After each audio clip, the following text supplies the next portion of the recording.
We tend to look at security as a 9 to 5 issue when it comes to the business, but we all know, given the environments that our people work in, that ultimately the security challenge at the organizational layer doesn't begin and end in the office. It's everywhere that our people are at the end of the day. Too many manual processes. Coming back to improving operational effectiveness, how can we automate and leverage technology to overcome, I guess, some of those sort of mundane manual tasks that we have, but also how can we leverage it to overcome some of the skill shortages we face as well from a talent point of view. So if that was looking at that, I wanted to give a bit of a dive now into some of the security budgets, where you're actually apportioning your budgets within your organization in general. And what we can see here is that this is a total of 100% when you look across infrastructure protection down to awareness and training.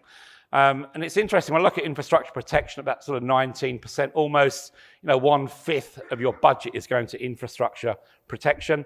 I think when I consider this, a lot of this has to do with really protecting sort of legacy environments as well. Many of you are grappling with the legacy infrastructure environments, which typically take more effort and they take more money to secure effectively as well. So as we think about the need to sort of modernize and improve sort of capabilities in general, a lot of that comes down to how can we free up budget from securing legacy environments as well. Compliance regulation, probably no great surprise, given that one of our top priorities was also compliance and governance within the organization as well. It's interesting, data is just coming up in pretty much everything, whether it's data security, data protection, ensuring that we're adequately protecting our people and our customers' data is really very significantly important to organizations as well that we're talking to in the marketplace.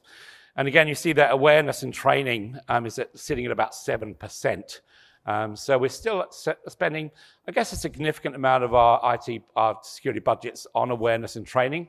But as you'll see later, because we have to spend so much of the money on some of those higher end sort of infrastructure style environments, we are aspiring to actually spend more money on awareness and training, which we'll talk about a little bit later as well.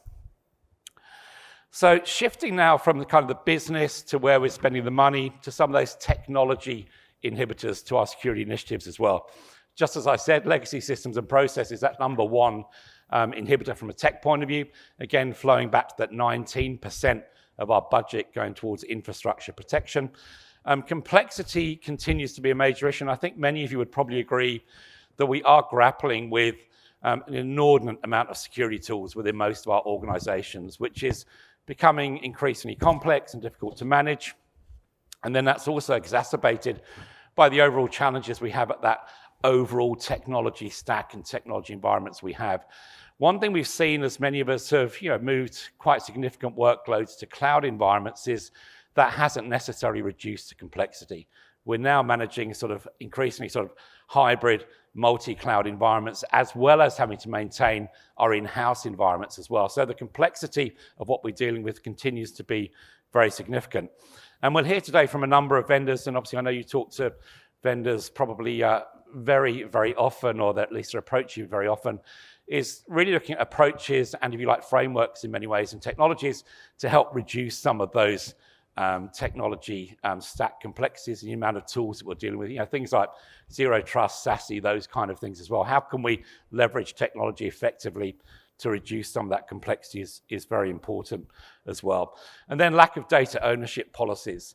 If we see that data security is one of the number one challenges in migrating to cloud environments, then having really, I think, that lack of ownership from a data point of view. Again, talking to data leaders yesterday, there's a real challenge, not just about how much data we have, but where is it, who owns it, and who's responsible for securing it, is really sort of causing many headaches for many organizations.